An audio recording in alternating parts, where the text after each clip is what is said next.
கர்த்தருக்கு ஸ்தோத்திரம். இவங்க என்னுடைய தாத்தா. இவங்க பேர் தாமஸ் சாம்சன். இவங்க டீச்சரா வேலை பார்த்து அப்புறம் ரிட்டயர் ஆனாங்க. அப்புறம் பூவரசூர் சர்ச்சில் கேட்டிஸ்டாலாம் ஒர்க் பண்ணியிருக்காங்க நிறைய சர்ச்சஸில். இவங்க ஒரு பரிசுத்தவான். அதனால் இவங்கள பற்றி நான் சொல்கிறதுக்கு ஆவியானவர் என்னை ஏவினார். தாத்தா எப்படின்னா எங்கள் அப்பாவோட அப்பா. இவங்களோட வாழ்க்கையிலேருந்து நான் கற்றுக்கொண்ட விஷயங்களை நான் உங்களுக்கு ஷேர் பண்ணுறேன். தாத்தா எப்படின்னா ஒரு கட்டில் போட்டுப்பாங்க.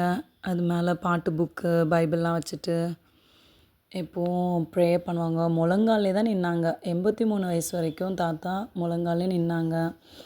நல்லா ஜெபம் பண்ணுவாங்க. சத்தமாக பாட்டு பாடுவாங்க. 10 பாட்டு 15 பாட்டுலாம் பாடிட்டுருப்பாங்க. எப்படியும் சுமார் 2 மணி நேரம் வொர்ஷிப் பண்ணுவாங்க காலையிலே. அதுமாதிரி ஃப்ரீ டைம் இருந்ததுன்னா மத்தியானம் கண்டிப்பாக மார்னிங்கும் ஈவினிங்கும் பண்ணிடுவாங்க. ஸோ நம்மளும் ஆராதிக்கிறவர்களாக இருக்கணும். எப்போவுமே ஜெபிக்கிறவர்களாய் வேதத்தை நேசிக்கிறவர்களாய் மாறணும்.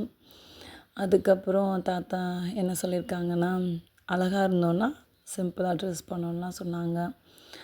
இது எனக்கு பிடிச்ச பாயிண்ட்டாக இருந்தது. இது கரெக்டு தான். அப்போ தான் எந்த ஒரு பாவமும் நம்ம பின்னாடி வராது. நம்ம சிம்பிளாக இருக்கும்போது. தாத்தா ஆலய வாஞ்சை உடையவர்களாக இருந்தாங்க. சிஎஸ்ஐ சர்ச்சுக்கு ஒரு வாரம் போனாங்கன்னா நெக்ஸ்ட் வீக் நல்லா ஆராதனை பண்ணுற ஆவிக்குரிய திருச்சபைக்கு போவாங்க. ஸோ நம்மளும் ஆலய வாஞ்சை உடையவர்களாக இருக்கணும். அவங்களுக்கு ரொம்ப பிடிக்கும் வெத்தலை பாக்கு போடுறது. ஆனால் அவங்க இறப்பதற்கு ஒரு 2-3 வருஷங்களுக்கு முன்னாடியே விட்டுட்டாங்க. அவங்களுக்கு பிடிச்சதெல்லாம் ஏசப்பாக்காக சாக்ரிஃபைஸ் பண்ணாங்க. எங்கள் அப்பா 8th ஸ்டாண்டர்ட் படிக்கும்போதே அவங்க அம்மாவை இழந்து விட்டாங்க. அதான் எங்கள் பாட்டி இறந்துட்டாங்க. எங்கள் தாத்தாவுக்கு 5 பிள்ளைகள். ரொம்ப கஷ்டப்பட்டு தான் வளர்த்துருக்காங்க.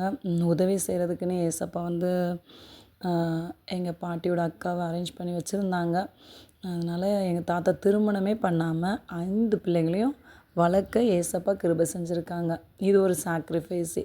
ஒரு 32, 35 வயதுலலாம் மனைவியை இழந்துட்டாங்கன்னா எல்லோரும் என்ன சொல்லுவாங்க, திருமணம் முடிச்சிரு, 5 பிள்ளைங்களை பார்த்துக்கணும் அப்படி சொல்லுவாங்க. இந்த மாதிரி நிறைய பேர் சொன்னாங்க. ஆனால் எங்கள் தாத்தா திருமணமே பண்ணிக்காமல் ஏசப்பாவோடே வாழ்ந்து அவங்களுடைய ஓட்டத்தை முடித்தாங்க. ஸோ நம்மளும் நம்ம வாழ்க்கையில் எத்தனை பிரச்சனைகள் எத்தனை போராட்டங்கள் வந்தாலும் ஏசப்பாக்காக நம்ம வாழ்க்கையை சாக்ரிஃபைஸ் பண்ணும்போது அவங்களுடைய பிள்ளைகளுடைய எதிர்காலங்கள் பேர பிள்ளைகளுடைய எதிர்காலங்களை கர்த்தர் ஆசீர்வதிக்கிறார். ஒரு தலைமுறை அவரை சேவிக்கும். அது என்றென்றைக்கும் ஆண்டவருடைய சந்ததி எனப்படும். ஸோ அதே மாதிரி எங்கள் குடும்பம் ஆசீர்வாதமாக இருக்குது ஏசப்பாவோட கிருபையினால் தாத்தாவோட ஜெபத்தினாலும். கர்த்தர் எங்களை ஆசீர்வதிப்பாராங்க.